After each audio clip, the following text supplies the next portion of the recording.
더불어민주당이 국회를 세종시로 옮겨가겠다는 공약을 내걸었다가 이틀 만에 사실 분원을 설치하겠다 이렇게 한 발 후퇴했습니다.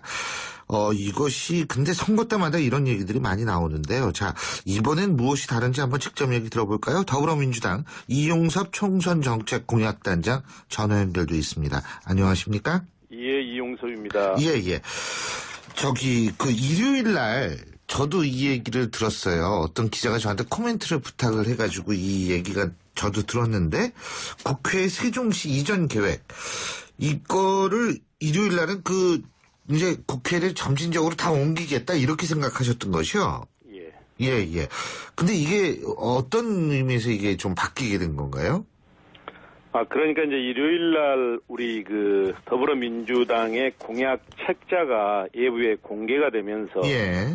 거기 보면은 이제 우리 실무자들은 장단기 구분 없이 종국적인 방향이라고 할 수 있는 국회를 세종시로 이전해서 국가 균형 발전을 도모하겠다 이렇게 책자에 실려 있어요. 예. 그것을 이제 기자분들이 전화가 오고 그래서 저도 1단계로는 분원을 선치하고 그 시행 과정을 보면서 이제 최종 옮기는 문제는 검토하겠다 이렇게 이제 답변을 드렸고요. 다만 이제 마지막 단계에서 김종인 대표께 보고하는 과정에서 김종인 대표도 단계별로 접근하는 것이 실현 가능성과 공감대 확보 측면에서 바람직하겠다는 그런 말씀을 해서 어제 이제 보도자료 내보내면서는 그걸 분명히 했죠. 그러니까 단기적으로는 세종시에 분원을 설치하고 국회를 옮기는 문제는 분원의 운영 효과를 봐가면서 또 수도 서울의 역할이랄지 지역균형 발전이라고 하는 이 양 측면을 종합적으로 검토해서 장기적으로 추진하자 이렇게 결론을 냈던 것이죠. 근데 두 가지 문제점이 있을 것 같습니다. 첫 번째는 지금 이용섭 단장님께서도 말씀을 하셨듯이 관습법적 수도라는 개념이 있지 않습니까? 헌법재판소가 2004년에 그런 얘기를 했었죠. 그러니까 이 부분에 대해서 다시 논란을 일으키는 것이 과연 합리적인 것인가 이런 문제가 발생할 수 있을 것 같은데 우선 이 부분에 대해서 어떻게 보십니까? 우선 그 문제에 앞서서 저는 이 문제를 선동적으로 접근하지 말고 현 상황을 진지하게 볼 필요가 있다고 생각을 하고요. 왜 그러냐면 현재 국회는 서울에 있고 대부분의 행정부처는 세종시에 위치하고 있지 않습니까? 그러다 보니까 공직자들이 국회를 오고 가면서 많은 시간을 낭비하고 있고 또 국회도 행정부를 효율적으로 견제하려면 그 옆에 있어야 되는데 멀리 떨어져 있기 때문에 어려움이 있고 또 이제 국가 균형 발전을 위해서 세종시가 건설됐는데 이게 당초 취지와는 달리 제 기능을 다하지 못하고 있지 않습니까?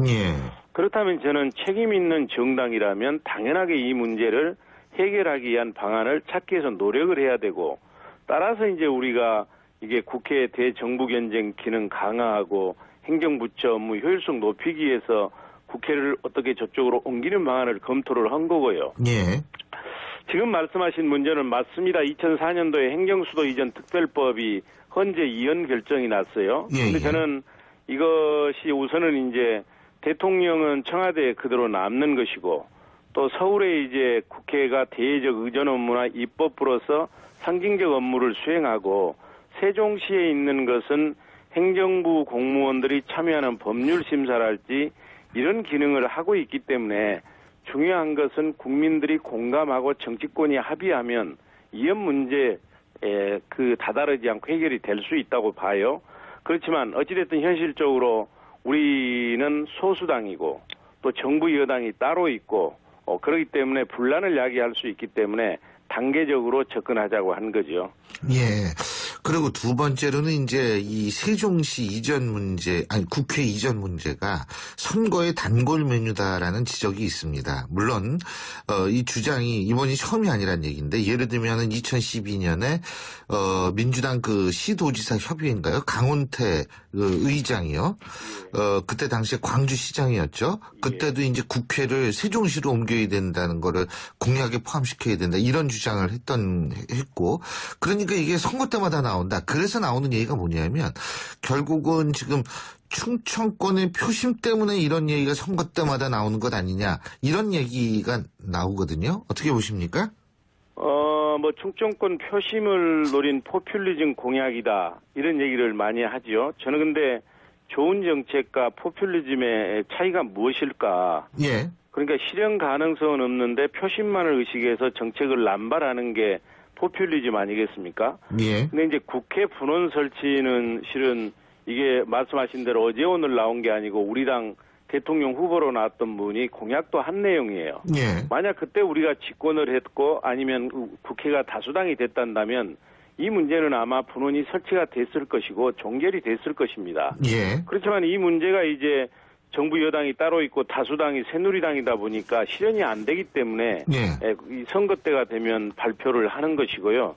이것은 정치권이 합의만 하면 금년 중에도 실현 가능하고 많은 긍정적인 효과가 있기 때문에 이것을 포퓰리즘으로 매도하는 것은 저는 옳지 않다고 보고요. 아하, 예. 그리고 우리가 옥석도 가리지 않고 남의 당의 정책이면 무조건 포퓰리즘으로 매도하는 것도 저는 이건 구태라고 생각을 하고요. 예. 이렇게 하면 역사가 진보할 수가 없는 것이죠. 아하, 알겠습니다. 근데요, 지금 단장님이 분원 말씀하셨는데 그 분원이 구체적으로 어떤 거예요? 그러니까 이제 분원은 뭐냐면 입법부로서의 국회의 본원적 기능은 이제 서울에 두는 겁니다. 다만 세종시에 있는 정부 부처 업무와 관련이 되고 거기에 있는 공무원들이 직접 모두 참석해야 하는 이런 심사랄지 국정감사 등의 업무는 세종시 분원에서 처리토록 하면 행정부처 공직자들의 불편이 덜어지고 행정의 효율성이 올라가고 또 국회의 대정부 견제 기능도 강화할 수 있다 해서 얘기를 하는 것이죠. 그러니까 우리가 보면 한국은행 같은 데도 공공기관인데 이제 뭐 호남본부도 주고 영남본부도 주고 정부 기관도 뭐 정부 청사관리사무소가 지방에 분원도 두고 이렇게 하는 거 아니겠습니까? 예. 제가 요건 이제 그냥 좀 여쭤보는 거예요. 뭐 부담 갖지 않으시고 그냥 편하게 말씀하시면 됩니다. 지금 그 더불어민주당의 그 슬로건 중에 하나가 문제는 경제다 이거 아니에요. 그죠? 근데 이제 이걸 두고서 1992년 미국 민주당의 슬로건하고 너무 유사하다. 그렇죠. 이 저작권법에 걸리는 거 아니냐라는 우스개가 나옵니다. 어떻게 평가하십니까? 근데 이제 슬로건이나 그 구호나 그 선거 때 나타나는 공약은 그 시점에 있어서 국민들이 가장 절실하게 요구하는 것을 내세우는 거죠. 그래야 표가 도움이 되지 않겠습니까? 근데 지금 우리 대한민국은 그야말로 서민 경제는 파탄나고 가계부채는 언제 터질지 모르는 내관이고 성장률도 지금 2%대로 떨어졌지 않습니까? 양극화는 심화되고 그러니까 국민들이 못 살겠다 갈아보자 이게 이제 국민들의 마음속에 있는 거예요. 그러면 당연히 야당이 국민들의 마음속에 있는 것을 공약으로 내거는 것은 슬로건으로 내거는 것은 당연하죠. 그러니까 1990년대 초반에 그 미국에서 했던 그런 상황하고 비슷하기 때문에 이제 내거는 거죠. 예. 근데 뭐 어쨌든 그때 아마 미국 상황이 클린턴 행정부가 이 스캔들에 좀 휘말렸었을 당시로 기억을 하고 있거든요. 그래서 이제 그런 것보다도 문제는 경제다. 거기 이제 슈투피드라는 단어가 들어가죠. 근데 제가 알기로는 클린턴이 이 공약을 내걸어서 대통령이 된 걸로 알고 있는데. 맞습니다. 그 스캔들 쪽하고는 그래야 그건 한참 후의 일 아닌가요? 아, 그랬나요? 근데 이제 어쨌든 그거는 제가 좀 확인해 보겠습니다만. 그래서 좀 상황이 다르다는 얘기도 있기는 있습니다만 어쨌든 또 한 가지는 이런 얘기가 나옵니다. 지금 김종인 대표에 관한 얘기인데요. 김종인 대표에 대해서 못된 짓만 하는 늙은 하이에나라는 표현이 국민의당으로부터 나왔습니다. 이 발언은 어떻게 생각하십니까? 근데 저는 참 정치를 하면서 서글플 때가 많은데요. 아무리 정치를 하더라도 최소한도의 A는 있어야 되고 금노라는 게 있어야 되지 않습니까?